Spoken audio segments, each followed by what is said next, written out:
theme is that the left is out of control. And we've got another example of that this week as the House of Representatives voted to find 2 Trump aides in contempt in January 6th inquiry. A party line vote, mostly, to recommend criminal contempt of Congress charges against Peter Navarro and Dan Scavino Jr. As the New York Times puts it, 2 close allies of former President Donald J. Trump after the pair defied subpoenas from the special committee investigating the January 6, 2021 attack on the Capitol.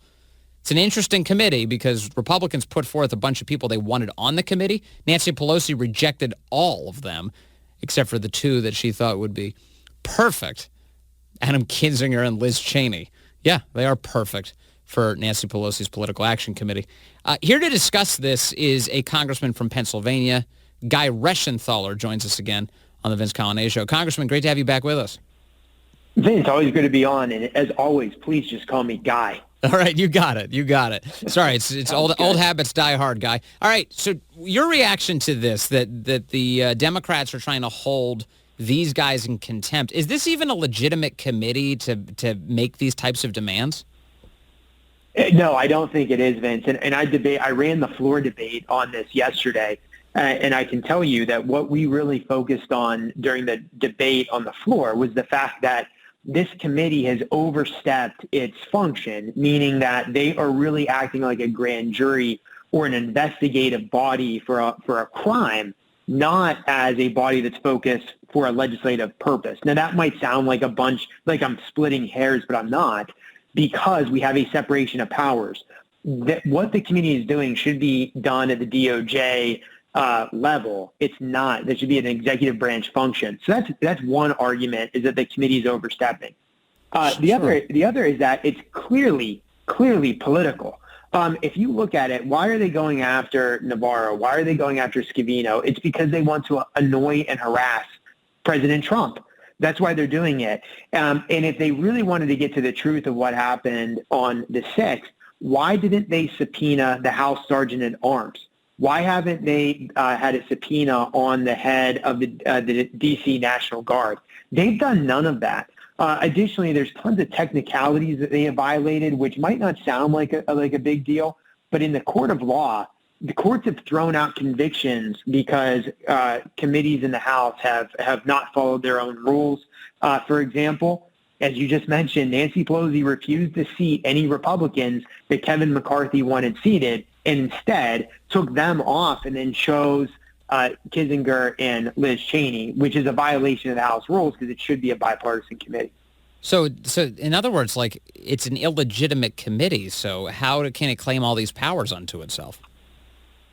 Well, exactly. And I think that's why when these cases go to court, Scavino and Navarro and the others will ultimately win. Yeah. Because in the court of law, it will be exposed that this is a political operation, not a legitimate legislative function. But Vince, we probably won't even get there, because remember, it's now up, once we have this contempt resolution, it's now up to the DOJ to enforce that contempt resolution. I highly doubt that they're going to bring any criminal action against anybody. Now, I know there is one exception with Steve Bannon, but for Scavino and Navarro, very unlikely that anything's going to happen. Right, because the underlying claim is like that the President of the United States has executive privilege. He's entitled to have privileged conversations with his advisors, and they're under no obligation to just cough up whatever document Congress wants. Is that right?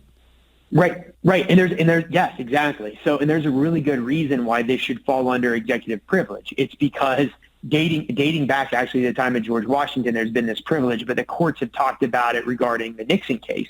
And in that case, the Supreme Court had said the rationale for having this privilege is so that advisors to the president can give candid advice and honest advice and not have to worry about being exposed when that president leaves office.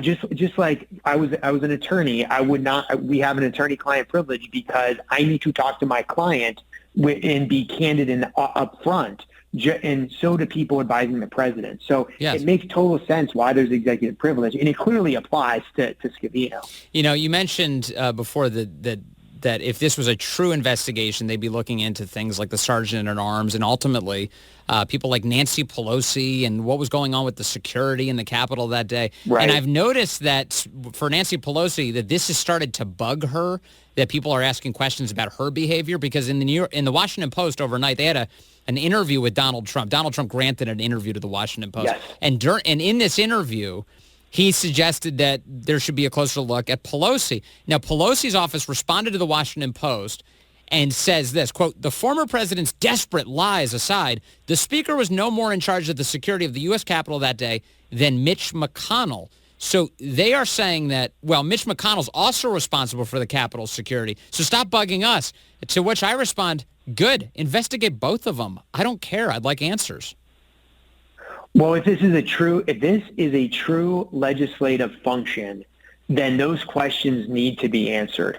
And I can tell you, just being here on January 6th, there was a lack of security relative to other events. For example, the State of the Union, I believe, had much more security than we did on January 6th. So if these threats were out there, why didn't we have more assistance at the Capitol?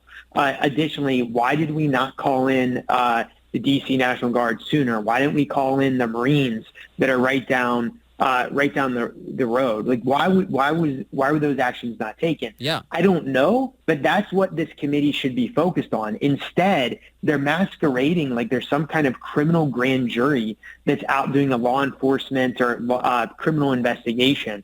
That's not why we have congressmen. We have congressmen to legislate. The DOJ should be focused on any kind of criminal activity that may have occurred. We as a Congress should be focused on how we prevent this in the future. The fact that we're still talking about January 6th of 2021 is a sign that the government has been grossly abusing its power involving all of this, because, you know, there are whatever crimes may have been committed within that building, including misdemeanor trespassing, are things that could easily be resolved. And yet the Justice Department has now expended more resources and time and personnel on this investigation than they have in anything else in the history of the Justice Department. You have hundreds, nearing 1,000 prosecutions. They've launched the Capitol Siege Division inside of the Justice Department, and now we see this week, Guy Reschenthaler, that the Justice Department is expanding its investigation beyond just the people who were in the building and are taking a closer look at the people who organized the political rallies in advance of January 6th. I'm sorry. I thought that was First Amendment protected. Who's going to stop these right, people? We have yeah, exactly. We have the right of free speech. We have the right of assembly. We have the right to petition our government. But I would like to look at this in juxtapose the left's treatment and the government's treatment of what happened on the 6th, juxtapose it with the violence that we saw all summer long leading up to the election. Why wasn't this much attention given to, remember the Chaz, the autonomous zone in Seattle? We know that there were felonies that were being committed in the Chaz, and the government did nothing. The liberals did nothing about it. We know that in Seattle they were attacking federal buildings. Federal officers were literally being blinded with lasers. What about what happened in Kenosha? We know there was roughly $2 billion worth of damage during the so-called Summer of Love. Remember when Jayapal and the other liberal progressives were calling that summer the Summer of Love? It's absolutely disgusting that the left will turn a blind eye to the political violence that led up to the events that we saw on January 6th. And Vince, I'm not minimizing what happened on the 6th. If there was criminal activity, there was criminal conduct, right? Then prosecute those cases, but also make sure that due process rights are given to those individuals. It's amazing that Kamala Harris was paying the bail for people who were rioting in Kenosha and elsewhere, and yet we have people that are in solitary confinement who are here on the 6th. Kind of weird, by the way, that all that crazy violence ended after Joe Biden was elected. It's like, well, remember the threats that we were hearing about if President Trump were reelected, cities would burn, there'd be blood in the streets. That's not me saying that. That was Antifa that was saying that. Remember, Washington, D.C., after the election, there was all boarded up. Yeah. It wasn't boarded up. It was boarded up because had Trump won, you would have seen Antifa in the other extreme groups having violent protests in Washington, D.C. Yeah, no, they had, what was it, the Election Integrity Project? You had lefties who were wargaming out that the Pacific Northwest would possibly secede from the Union if Donald Trump won again. You remember this? I mean, Yes, I do. It was so nuts in the lead up to the election, which is why, anyway, it's just also jaw-dropping. But the point is, I agree with you. You don't minimize any act of violence or a riot, whatever. But the point is, like this week, for instance, we just had an acquittal. One of the guys who went into the Capitol building was arguing in court that, hey, I was let in by Capitol police officers, and there was obviously video footage of this. This is not up for debate, Right. although the left, of course, pretends like it's like some big debate. No, there's like some people who went into the building because they were welcomed in by the cops. They walked in, they were welcomed in by the cops. The judge this week said, yeah, that's actually a pretty good excuse. So that was an acquittal. The left has been pretending like that scenario doesn't exist, Guy Reschenthaler, that there's nobody entered that building and was welcomed in. Sure enough, we have at least one guy who was just acquitted of charges for that very reason. Well, remember, the left, well, you're exactly right. Remember, the left needs to continue to talk about what happened on the 6th because they think that will gin up their base heading into the midterm election. Yes. So there's a reason why the January 6th committee has been so slow out of the gate. It's because they are waiting till we get closer to the midterm election to make a bigger deal. The problem they're going to have, though, Vince, with that strategy is outside of Washington, D.C., no one really cares about January 6th anymore. Not when they're paying $4 a gallon for gasoline, not when everything at the grocery store costs more, not when their real wages have gone down.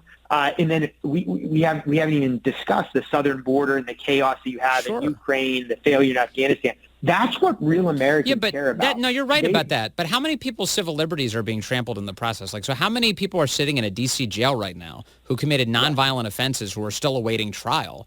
And how many of your Republican colleagues, Guy Reschenthaler, even care? I'm grateful, by the way, obviously, that you're talking about this. But you're part of a limited number of Republican congressmen who even want to touch this because the view seems to be that, well, the media's made up its mind, so therefore I can't talk about it. Well, that's a good way to lose civil liberties. It is. And, I was I was a district judge before I entered, I was going to say enter politics, but before I was in a legislative body. And I actually had bail hearings. I set bail. And there's two reasons, Vince, that you keep somebody detained. Number one, they're a flight risk. They're a flight risk. They should be in pretrial detention. Number two, they're a danger to the community. I don't know if either of those prongs have been met by the people that are languishing in pretrial confinement. That's a huge issue. What really gets me is I'm very active in the arena of criminal justice reform.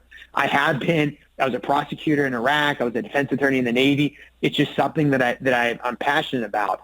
And it's amazing how the people that are with me when I try to talk about criminal justice reform are now silent about the egregious violations of people's rights regarding January 6th, where they're languishing in prison. They don't know all the charges. Some are kept in solitary confinement. They are nowhere to be found. No, nowhere to be found. It's crickets from them, or at least, or outright attacks on these people, calling them insurrectionists, and again, dehumanizing them, suggesting they're not patriots. There's a lot of disgusting behavior playing out here. Guy Reschenthaler. Finally, I know just with what limited time we have left, obviously big conversation today and this week for us is Hunter Biden and the existence of more evidence that demonstrates that we desperately need an authentic investigation into whether or not, I hate to say it, the President of the United States is meaningfully compromised when it comes to the financial interests of foreign countries. What can be done about this? Absolutely. Absolutely, Vince. I've been calling for a special counsel to be appointed vis-a-vis Hunter Biden since Biden was elected.